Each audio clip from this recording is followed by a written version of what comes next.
This is Performance Delivered, Insider Secrets for Digital Marketing Success with Steffen Horst.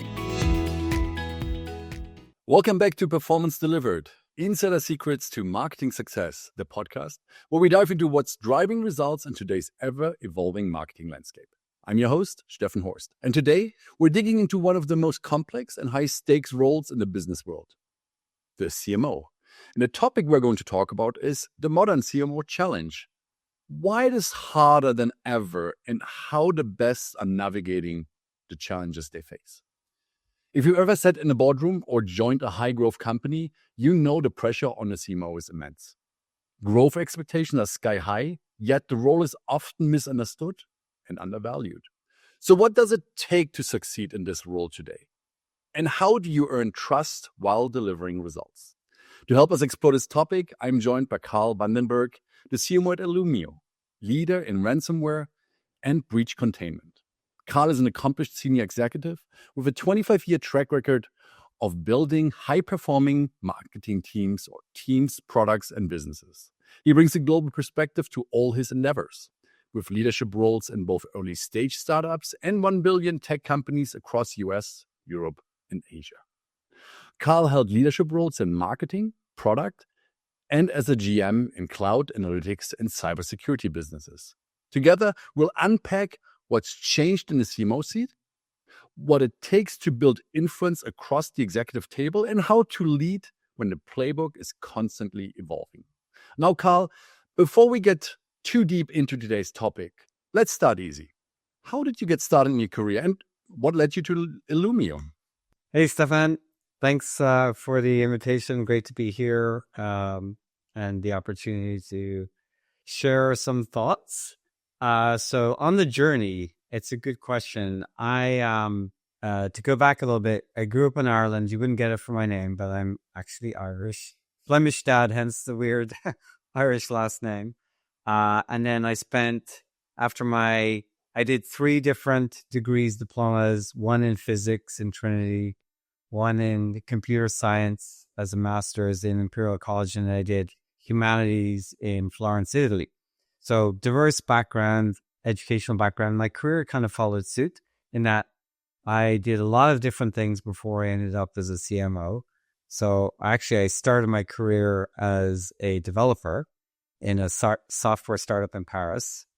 And from there, did product management. I went into M&A. I did M&A for a while. As you mentioned, I was a GM for a couple of businesses, sort of early stage companies, as well as $1 billion plus publicly traded companies. And then my last few roles have been the CMO role. And I started at Illumio 6 months ago or so. And I'm here because this company is on a mission. I think it's a really important mission given today's cybersecurity landscape, in that the world is obviously more and more digital. That's where most of our life is. Most of the value of what we see around us is stored digitally, and yet that world is very much under attack. We are seeing the cost of cybercrime go up year over year, and yet we continue to spend tons of money to solve the problem. But the problem is getting worse. So something's broken, and we at Illumio believe we, have an opportunity to help fix that problem. That is, when a breach occurs, we help contain the problem. We help to contain the breach and stop the disaster. We can talk more about what that means later on, but that's in a nutshell my background and how I ended up at Illumio. Wonderful. Well, thanks for sharing this. Now, the CMO role is the highest complexity to appreciation ratio. What makes it so uniquely difficult? Yes, I talk a lot about this sort of either for wannabe marketeers who are considering being a CMO. I also, do this part of my educational process to boards and to the C-level executives of my peers, because I think that marketing is still pretty misunderstood, underappreciated, especially in B2B. I think in B2C, as consumers, we know the impact and the effect of marketing. In B2B, it is a more complex endeavor because, as you know, for most B2B purchases, it's not one person buying. There's a 15 to 20 people. And then they are influenced, right? And they buy through, many different ways, right? And they're influenced by what they read in the press or the blogs or videos they see or events they go to or conversations they have with their peers, or it's multifaceted. And so when you look at the marketing function, which is really in control of that buyer's journey and needs to manage that buyer's journey, it's a very, very complex function. It has to be a good marketing leader or good marketer, you have to have both left brain and right brain capabilities. I think you need to be very operational. You need to understand technology. You need to be good at numbers and analysis. But you also have to be creative. You have to be, understand the human psyche. You need to understand and how to apply strategy. So there's both a very operational side and a very strategic side to marketing. And yet it kind of falls in between the cracks oftentimes between product and sales. Everyone understands what product does. They build stuff. They sell stuff. And I'm oversimplifying, obviously, those two functions. But people understand the value they bring. Marketing is always a bit of a dark art. Like, how does that work? What are you spending your money on? How do we quantify the return? This is why I say it's got the highest complexity to appreciation in the sense of understanding and recognition, which is why the tenure of CMOs is so low. 12 to 18 months is currently what the CMO tenure is in Bali. And that needs to get better, because that doesn't do anyone any good. No. It sounds like there's a big credibility and trust issue. Trust in a way that, if you get into a business as a new CMO, it takes time to make changes, right? It takes time to adjust a strategy that had been implemented before, that the company might have followed for 10, 20 years or whatever that was the strategy, right? And to change something, to move it in a new direction, you're not going to see within 6 or 12 months the changes. Alone building brand awareness can take, 1.5, 2, 3 years for it to actually, to manifest itself. Yeah. So what's your approach to building credibility and trust with the rest of the executive team, especially board and the CRO? Because you got to influence them in order to stay safe in your seat. You do. Yeah.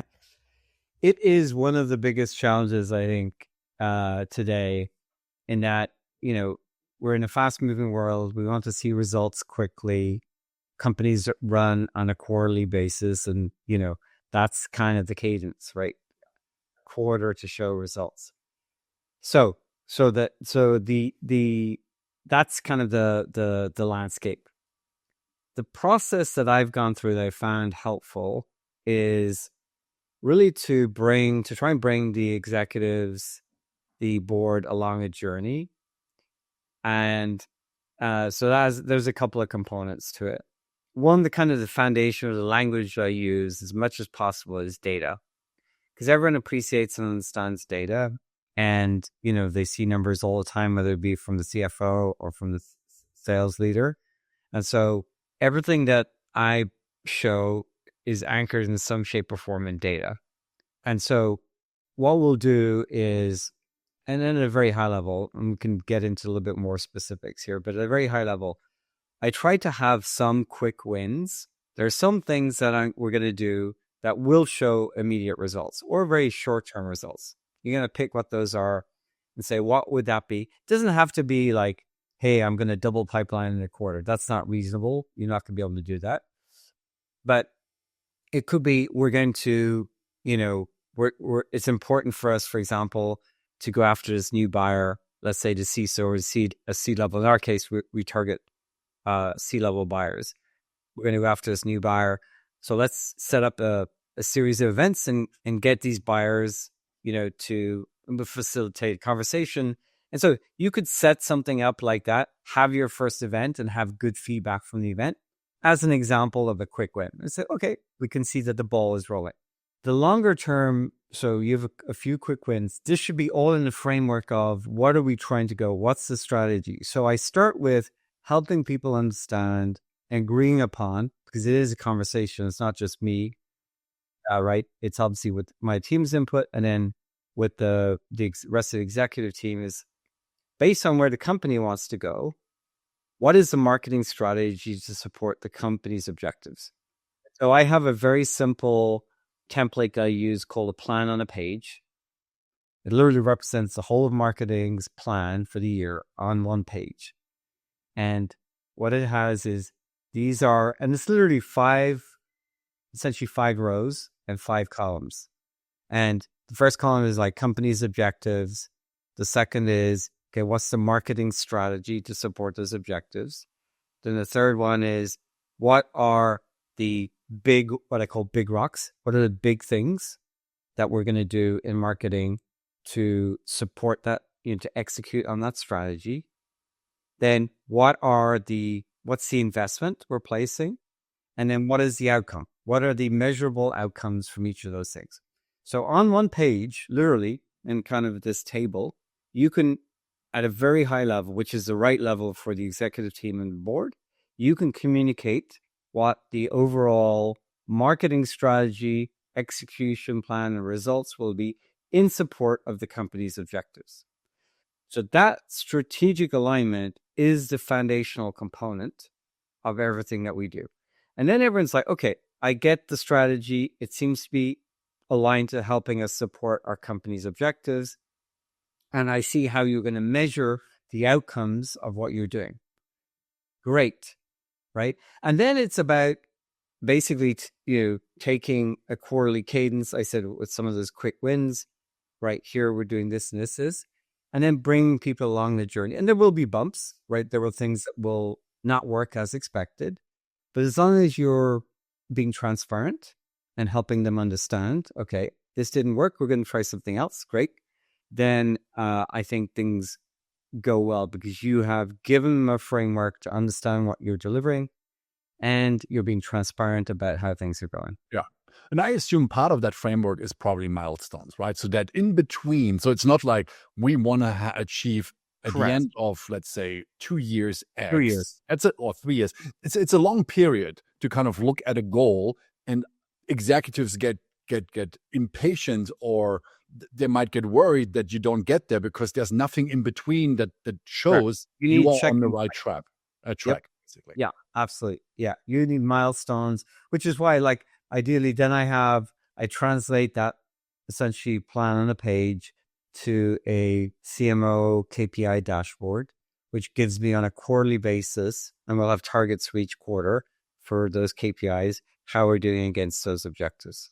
Yeah, that makes sense. Now, for new CMOs stepping into the environment with low trust or high expectations, where should they start? I think the first thing really is going to be, talking and building the relationship with the executive team. And the obvious one is obviously building a strong relationship with your CRO, your head of sales. The other is your product leader, and obviously CEO, assuming that's your boss, right? Those are probably the 3 primary relationships. That the CFO as well, increasingly, because obviously marketing is a big spender when it comes to discretionary budget. And so having a good relationship with the CFO so they understand the investment and the return. So I think it starts a lot with building those relationships.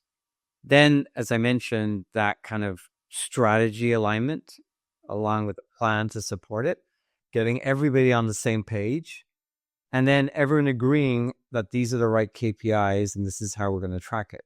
So it gives people the confidence that you have a framework, you have a strategy, you have then a plan, right, in terms of big things you're going to go do.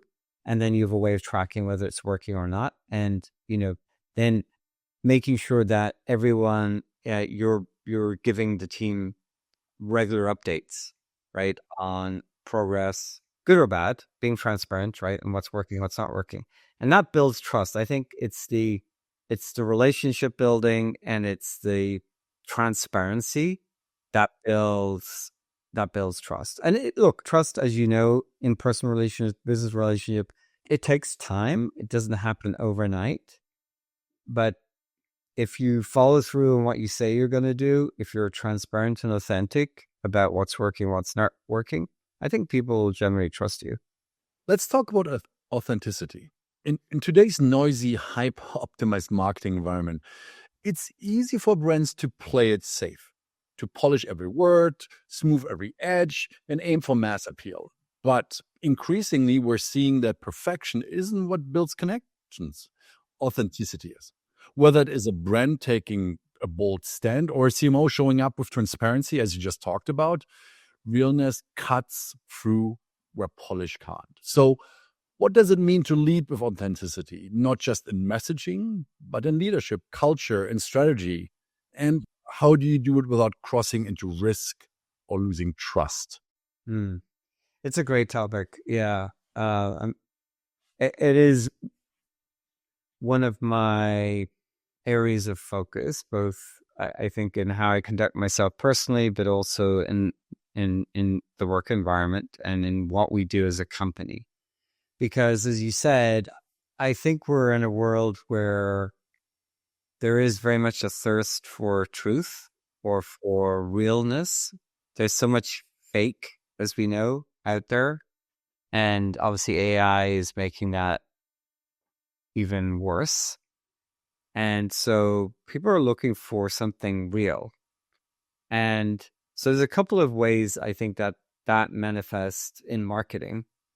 One is, as you're thinking about your brand and your message to the market, it's like, how do you communicate in a way that's true to who you are as an organization? And I think if you do that, what you'll find is that some people will like it, some people won't, but you will stand out and you will build brand equity.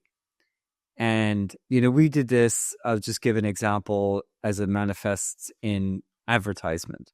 So we did something at my last company, and we're kind of going down a similar path in my current company, where we ran a campaign and it was kind of pushing the envelope a little bit. So you talked about how can you do it without, going too far? And so it was pushing the envelope a little bit. And it was a campaign. We wanted to get across. We wanted to communicate to the market in a way that would get people to think differently about something. And so we had to use a little bit of a very sort of unique approach. And the campaign was called Pants Down. So that gives you a flavor of what we were going for. And basically what it was in this video was a whole bunch of people walking around the office, and from the waist up, they were all like suit and ties and just regular office. And then down below, they were all in boxers. And so the message we were trying to get in this was that if you're not staying alert in your environment, this is a cybersecurity company as well. If you're not staying alert, you could get caught with your pants down. And, there was obviously more to it than that, but that was kind of the essence. And the pants down, as you know, is that idiom in English, where it basically says you're going to get caught unawares, you're going to get attacked, etc. Right? That was not an easy thing to get across the line because people were like, "Oh my goodness, are we going to be offending people?" And we did it in a way that was tasteful, but it was a little bit risky. But I'm always of the point that, look, I would much rather people love it or hate it than like say, "Oh, it's nice." It's nice, just does not get any recognition. And we were being kind of, as I said, true to ourselves. The corporate culture was a little bit cheeky. It was a little bit different. And so we wanted to represent that. That campaign way outperformed benchmark, like 4 or 5 times above benchmark. So it totally resonated. It totally, like I said, there were people who still didn't like it. So I'm not showing that my region. The region is too conservative. I said, fine. But, the Europeans loved it. Some parts of Asia loved it. Some parts didn't. Some parts of the US loved it. But it like way outperformed benchmark. Yeah. There's is a just human element to this as well. That there's a probably human helped. element to it, right? Yeah. But this is just an example of, again, being authentic. You will, if you try to, as you said earlier, if you try to like adjust to every potential need or you're going to end up watering down who you are, and no one will know who you are, and they won't know whether or not you're a good fit. And that goes for us as people as well as it does as a business. And we can talk more about this idea of authenticity, because I like, it is such an important, when it comes to human relationships too, and what like relationships in terms of selling and marketing, in my view, are going to become, real relations are going to become even more important in the world of AI. But let me pause there and see if you've got follow-up questions or comments. Yeah. So how do you personally model authenticity as a marketing leader? So I think part of it starts with being, I'll say to my team, what you see with me is what you get. In other words, I don't have any hidden agendas. I mean, you can say that and some people like still discount it, but over time they get it. I don't have any hidden agendas. I think one way that's helpful is to be vulnerable. So I will say, hey, I messed up here. I'm not really good at this. So to be like fairly open about where I failed or where I'm not as good, then helps people feel, okay, I think I'm getting the real Karl, because he's telling me, where he's messed up. And so I think that's a good kind of opening way to show people that, hey, what you see with me is what you get. I don't really have, again, a hidden agenda.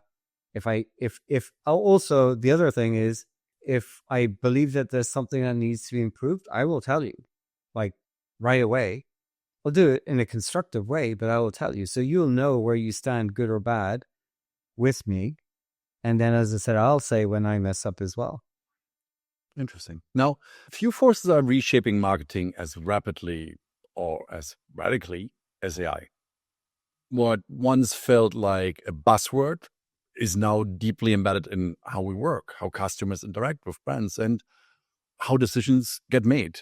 From content creation and personalization to predictive analytics and media buying, AI isn't just a tool, it's changing the rules of engagement. So how are you currently leveraging AI with your marketing team, and where have you seen the most real value? Yes, this is a big, big question. Obviously, that's top of mind for everyone. And I have to say, we're on the beginning. I feel like we're in the beginning of this journey, and yet things are changing so fast that there is a huge need to move fast because of the way that things are going. Let me start with the obvious, perhaps, which is I believe that AI is going to fundamentally reshape marketing as a function, and is going to reshape how buyers buy. And I think we've heard already, I think, people are aware that in a couple of years, you will have more AI agents as website visitors, as an example, than you have people, right? So they will be doing the work on behalf of people, but you need to accommodate for that.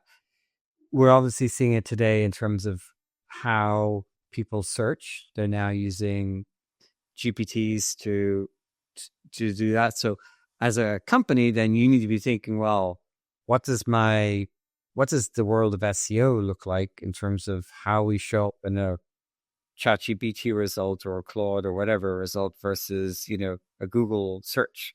These are all changing as to the way the buyers buy and the way that marketers need to think. In terms of like, I'll be, for your listeners, try to be a little bit pragmatic, because I like to be pragmatic in terms of how we're thinking about it. So a number of things. A big part for me, and I think this will go true for most marketing organizations that have any sort of scale and have been around for any length of time. I think the biggest challenge that you're going to have is change management for the people, because we've grown up as marketers without AI or AI tools or AI, as I said, as kind of a buyer. And so the biggest challenge is going to be education, is going to be bringing people along, so starting to work it into your workflow, into like how you use or what you do every day, and then how you think. You should be thinking AI first.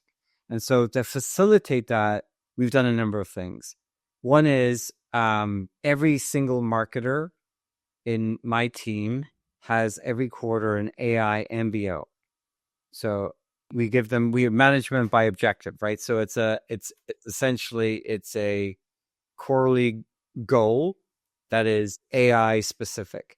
And right now it is relatively unstructured. That could be, hey, I'm learning a new tool, or I've got a project. The two basic things we're asking people to focus on is, one, drive efficiency. So what can you leverage AI to do more with less? And the second is drive conversion in the buyer's journey. What can you do to make the buyer go faster or convert better in the funnel? Those are the two areas of focus. The second thing we've done is an AI Innovators Award that we introduced. So every quarter we give an award out for the top AI project, AI innovator. And now we're doing AI Fridays. So every second Friday of the month, we're cleared of meetings, and they need to dedicate a half day to AI, because we're finding with everything else going on, sometimes some of these things don't make as much progress. So that's putting kind of a framework and putting real time and resources and focus on AI, because this is to help with the change management. So that's kind of the high level. In terms of the specific things I said we're looking to drive is efficiency. I think AI can cut out a lot of the inefficient processes and work that the team does every day, so they could focus on the more creative and impactful things. And the second is the conversion in the buyer's journey, which is, with AI, you can get to this, nirvana of true one-to-one marketing at scale, which is you can really personalize down to the person, not the persona, with AI at scale. And so those are the two axes. We could talk about different tools or different projects, but at a high level, that's kind of the framework that we're using today. That's interesting. Love to dive deeper into this, but we're coming a little bit towards the end of our interview today. Last question on the topic of AI. How is AI already changing the way buyers engage with brands? You talked about a buyer's journey at the moment a second ago. And what should marketers be doing to stay ahead? Yeah. So I think the whole AI agent or agentic AI wave is going to be a big one, because we're essentially going to have pretty soon agents doing a lot of the work for us. And so you need to be thinking as a marketer, how do we, like, if an agent or even one of these GPTs, you're asking a question, how does your company or its product surface? And it's different than traditional SEO.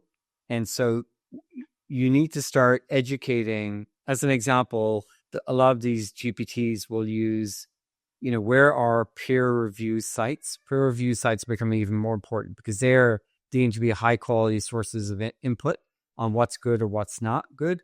Or an article from a highly reputed publication will be a good also source. And so if you want your product or company to be featured in the answers of these GPTs, you need to make sure your PR is focused on getting yourself and your company in some good publications. And then you need to be present on all of these peer review sites with obviously good ratings, as an example. And then I think with the agentic AI, you need to understand, well, what are they going to look for? They're going to obviously typically will look for, one example would be competitive analysis. So someone's looking, okay, tell me all the top products in this category and which is better than the others. So as you're building content, you want to be building content with that in mind, that you're going to be compared to your competitors. And so how do you obviously show up in a way that's going to be advantageous? So these are some examples of, and there's a ton more, but these are some of the examples of the way that we need to be thinking differently in the world of AI. Yeah, I love the notion about thinking more about the questions that your target audience is going to ask. Well, Yes. The normal SEO that we've known for, 20 plus years was about optimizing content towards keywords. Right? Keywords. Now it's really about what are the questions that my target audience has? And you got to think about the entire funnel, right? It's not just, one part of the funnel. And I know the funnel is not linear, there are many touch points, but from an easy explanation perspective, you got to think about what are the questions in the awareness stage? What are in a kind of consideration stage? And what kind of questions will they have when they are about to make a decision, right? And that's how you have to approach it. Actually, interesting, we had a conversation yesterday with a prospect, and I asked them in the end, I said, so how did you find us? And they said, well, I put this information to ChatGPT, and then ChatGPT came back and said, Symphonic Digital would fit perfect to your thing. And they mapped and he sent us the output, and it mapped our capabilities exactly to the questions that he had. And it's like, wow, that's great. Right? But it shows how this changes. And in these ways, and you talked a little bit about SEO throughout the conversation, it's no longer just the old SEO approach. You got to almost go like 2-lane approach, because there might be still a number of people that like the old way or go into Google and then look for information there. But there's an increasing number of people that use the ChatGPTs, the Geminis, the Perplexities out there to source information. If it is just doing the awareness or the kind of the information collecting stages, they're there. And you need to make sure that you're busy. Yeah. Karl, thank you so much for joining me on the Performance Delivered podcast and sharing your thoughts on the modern CMO challenges. Now, if people want to find out more about you, if they want to find out more about Illumio, how can they get in touch? Yeah, I think LinkedIn is probably always a good one. Maybe send it. I get a lot of inbounds, so maybe just put a note, hey, heard you on the podcast. That will facilitate the connection. And then obviously Illumio.com is where to go find out about the product. It is a pretty awesome product. And then I do a fair few podcasts, so you can always search me on YouTube and you'll find my podcasts. Sounds good. Well, as always, we leave all the information in the show notes. Thanks everyone for listening. If you like the Performance Delivered podcast, please subscribe and leave us a review on iTunes or your favorite podcast application. If you want to find out more about Symphonic Digital, you can visit us at symphonicdigital.com or follow us on X at SymphonicHQ. Thanks again and see you next time. Performance Delivered is sponsored by Symphonic Digital. Discover audience-focused and data-driven digital marketing solutions for small and medium businesses at symphonicdigital.com.